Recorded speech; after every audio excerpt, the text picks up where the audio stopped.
नमस्कार साथियों, natural motivation में आप सभी का स्वागत है।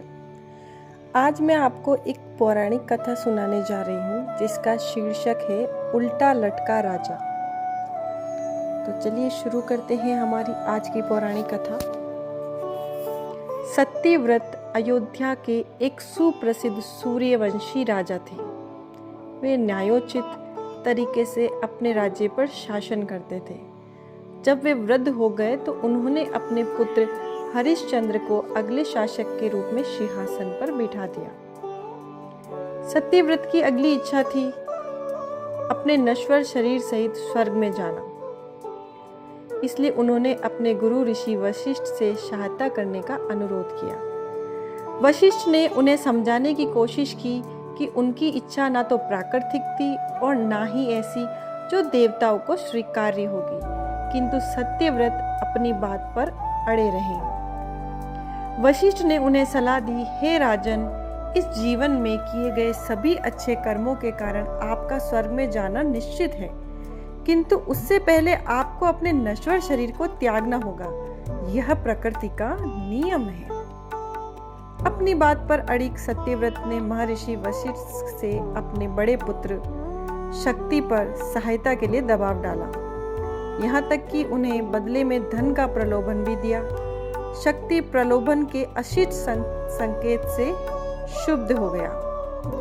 शक्ति जो है महर्षि वशिष्ठ के बड़े पुत्र हैं और राजा सत्यव्रत ने उन पर यह दबाव डाला कि वो इनके इस कार्य में सहायता करे कि उन्हें स्वर्ग में तो जाना है लेकिन अपने शरीर के साथ जाना है, जो मुमकिन नहीं है। जब महर्षि वशिष्ठ को सत्यव्रत के प्रलोभन के बारे में पता चला तो उन्होंने उसे श्राप दे दिया। आपने 3 गंभीर पाप किए हैं, वशिष्ठ ने कहा। आपने अपने गुरु की बात नहीं सुनी। आप जो चाहते हैं उसे प्राप्त करने के लिए आपने छलपूर्ण साधनों का उपयोग करने का प्रयास करा और आपने सशरीर स्वर्ग में जाने की अप्राकृतिक इच्छा को मन में रखा। इस दिन से आपको त्रिशंकु के नाम से जाना जाएगा। आप इस संसार में बिना मन की शांति और किसी भी उद्देश्य के भटकते रहेंगे। वनों और विभिन्न साम्राज्यों में घूमते हुए त्रिशंकु को प्रसिद्ध ऋषि विश्वामित्र मिले, जो स्वयं एक सूर्यवंशी थे। एक समय में विश्वामित्र राजा थे, किंतु उन्होंने सांसारिक मामलों के साथ सभी संबंधों को छोड़ दिया था और एक ऋषि का जीवन अपना लिया था। किंतु उन्होंने अभी तक ईर्ष्या और क्रोध जैसे पापों पर विजय प्राप्त नहीं की थी, इसलिए उन्हें ज्ञान प्राप्त नहीं हुआ था। विश्वामित्र को वशिष्ठ पसंद नहीं थे, इसीलिए जब उन्होंने त्रिशंकु के इस प्रकार निरुद्देश्य भटकने का कारण जाना तो उनमें इसमें वशिष्ठ को नीचा दिखाने का अवसर नजर आया। वे सशरीर स्वर्ग में जाने की राजा की पुरानी इच्छा को पूरा करने के लिए सहमत हो गए। चिंता मत करो त्रिशंकु, ऐसा विश्वामित्र ने कहा। विश्वामित्र ने त्रिशंकु को कहा, मैं ये सुनिश्चित करने का दायित्व स्वयं पर लेता हूँ कि तुम्हारी इच्छा जरूर पूरी होगी, तुम सशरीर स्वर्ग में जाओगे। कई ऋषियों ने विश्वामित्र से बात करके उन्हें समझाया कि कोशिश की, किंतु ऋषि अड़िग थे। उन्होंने संस्कार शुरू करने के लिए प्रार्थनाओं से प्राप्त अपनी शक्तियों का उपयोग किया। त्रिशंकु ने अनुभव किया कि उसका शरीर ऊपर उठ रहा है और आकाश की ओर बढ़ रहा है। वे उत्साहित हो गया। जब स्वर्ग के देवताओं ने इस असामान्य घटना को जाना तो वे ये देखने के लिए एकत्र हो गए कि क्या हो रहा है। एक देवता ने कहा, यदि हर ऋषि ऐसी इच्छा के लिए अपनी शक्ति का उपयोग करना शुरू कर देता है तो स्वर्ग मनुष्यों से भरा होगा और तब ये स्वर्ग नहीं रह जाएगा। देवताओं ने एकमत होकर निर्णय लिया कि कुछ किया जाना चाहिए। इंद्र आगे बढ़े और त्रिशंकु को धरती की ओर धकेलना शुरू कर दिया। विश्वामित्र ने त्रिशंकु के शरीर को सिर नीचे की ओर किए धरती पर उतरते हुए देखा और वे इंद्र के इस कृत्य पर क्रोधित हो गए।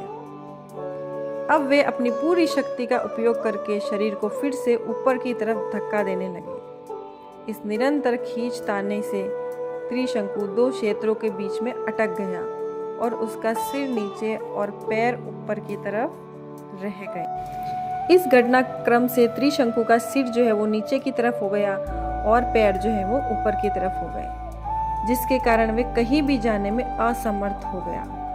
कोई मार्ग न नजर आने पर घटनाओं के इस मोड़ से चिंतित देवराज इंद्र ऋषि के पास गए और उन्होंने समझाने का प्रयास करते हुए तर्क दिया। प्रिय ऋषिवर, आप जो कर रहे हैं वे सभी नश्वरों के लिए एक उदाहरण स्थापित कर देगा, जिसके परिणाम स्वरूप आकाश और पृथ्वी के नियमों के बीच संघर्ष उत्पन्न हो जाएगा। हम भविष्य में शांति चाहते हैं, युद्ध नहीं। हम प्राणियों को स्वर्ग में आने की अनुमति तब तक नहीं दे सकते जब तक उनका भौतिक रूप बना रहता है। बहुत कठिनाई से इंद्र विश्वामित्र को शांत करने में सफल हुए, जो अब तक दुविधा में थे।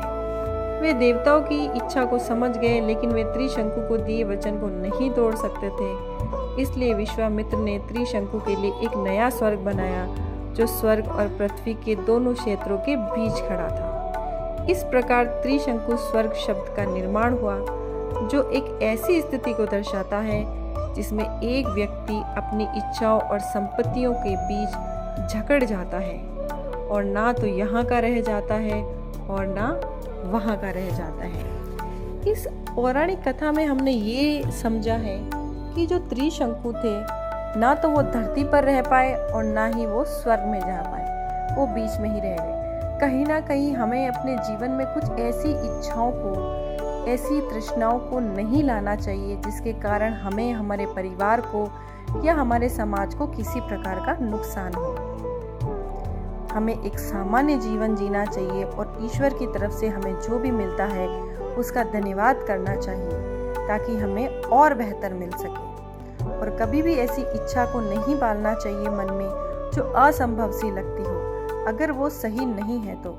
अगर हमें हमारे गुरु, हमारे मिलने वाले, हमारे माता पिता, हमारे मित्र, हमारे जो भी शुभ चिंतक हैं, अगर वो हमें कहते हैं कि ये कार्य सही नहीं है, तुम ये सही नहीं कर रहे हो, तो एक बार ठहर कर जरूर सोचना कि इतने सब लोग उस एक काम को करने के लिए मना क्यों कर रहे हैं। सब तो आपका बुरा नहीं सोच सकते, कोई तो ऐसा होगा जो आपका अच्छा सोचता होगा इतने लोगों में से। तो जरूर विचार कीजिएगा और जीवन में इस तरीके की उलझनों में ना फंसिएगा। ये पौराणिक कथा मैंने सुधा मूर्ति जी की पुस्तक उल्टा लटका राजा से ली है। धन्यवाद।